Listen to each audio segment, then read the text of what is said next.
Vemuri Kaveri private travels bus ప్రమాదంలో చనిపోయిన అందరి మృతదేహాలను డిఎన్ఏ పరీక్షల ద్వారా గుర్తించారు. మొత్తం 19 మృతదేహాలను ఎవరివి అనేది తేల్చారు. వాటిలో 18 మృతదేహాలను బంధువులకు అప్పగించారు. ఇక మరొక మృతదేహం తమిళనాడుకు చెందిన ప్రశాంత్గా తేల్చారు. ప్రశాంత్ మృతదేహాన్ని ఇవాళ వాళ్ళ కుటుంబ సభ్యులకు అప్పగించనున్నారు. కర్నూలులో జరిగిన వేమూరి కావేరి బస్సు ప్రమాద ఘటనపై చిక్కుముడి వీడింది. బైక్ బస్సు ప్రమాదం ఒకటి కాదని, రెండు వేర్వేరు ప్రమాదాలని పోలీసులు తేల్చారు. బైకర్స్ మద్యం సేవించి లక్ష్మీపురం నుంచి బయలుదేరగా చిన్నటేకూరు దాటిన తర్వాత వారి బైక్ డివైడర్ ని ఢీకొట్టింది. ఈ ఘటనలో శివశంకర్ అక్కడికక్కడే మృతి చెందగా వెనక కూర్చున్న ఎర్రిస్వామి కింద పడిపోయాడు. ఈ ఘటన తర్వాత కొన్ని వాహనాలు ఇదే దారిలో వెళ్లాయి. 18 నిమిషాల తర్వాత వచ్చిన కావేరీ బస్సు డ్రైవర్ ఆ బైకును ఢీకొట్టడంతో పెను విషాదం చోటు చేసుకుంది. నిమిషాల వ్యవధిలో జరిగిన ఈ ఘటనలపై పోలీసులు 2 ఎఫ్ఐఆర్లు నమోదు చేశారు. ఈ నెల 24న బైకును ఢీకొట్టి ప్రమాదానికి కారణమైన వేమూరి కావేరీ ట్రావెల్స్ బస్సుపై సెక్షన్ 12A 106(1) BNS కింద కేసు నమోదు చేశారు. A1గా Vemuri Kaveri travels bus driver, A2గా బస్సు యాజమాన్యంపై కేసు నమోదు చేశారు.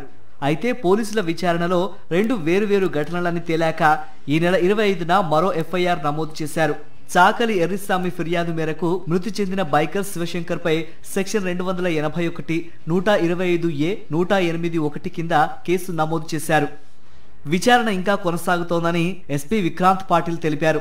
మరోవైపు కర్నూలు బస్సు ప్రమాదంలో 19 మృతదేహాల డిఎన్ఏ పరీక్షలు పూర్తయ్యాయి. మృతదేహాలను బాధిత కుటుంబాలకు అందజేశారు.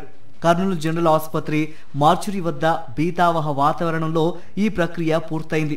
ఆదివారం 17 మృతదేహాలను బంధువులకు అప్పగించగా బీహార్ వాసి అమృతా కుమార్ మృతదేహాన్ని తాము తీసుకువెళ్లలేమని, ఆనవాళ్లు కూడా లేని మాంసపు ముద్దకు ఇక్కడే అంత్యక్రియలు చేయాలని కుటుంబ సభ్యులు వేడుకుంటున్నారు.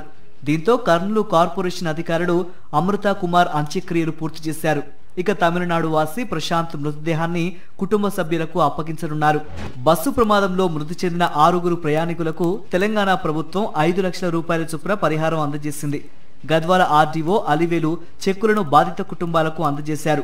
ఇక ఏపీ ప్రభుత్వం తరఫున హోంమంత్రి అనిత ప్రకటించినట్లుగా మృతుల కుటుంబాలకు 5 లక్షల రూపాయలు, క్షతగాత్రులకు 2 లక్షల రూపాయల చొప్పున పరిహారాన్ని త్వరలో అందజేస్తామని కర్నూలు కలెక్టర్ సిరి తెలిపారు.